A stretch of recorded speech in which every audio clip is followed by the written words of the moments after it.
นักกีฬาครับการซ้อมมาเล่นกับหมาครับประเดี๋ยวมาซ้อมบอลเล่นกับหมาจะดานสบายแล้ว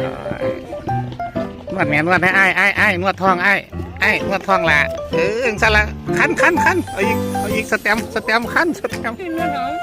ตมนวดท้องละตื่นหนักมือแห้งๆก็หันตื่นแห้งๆก็หันเขาทาไปลูกน้องไหมสบายแท้วะสบาย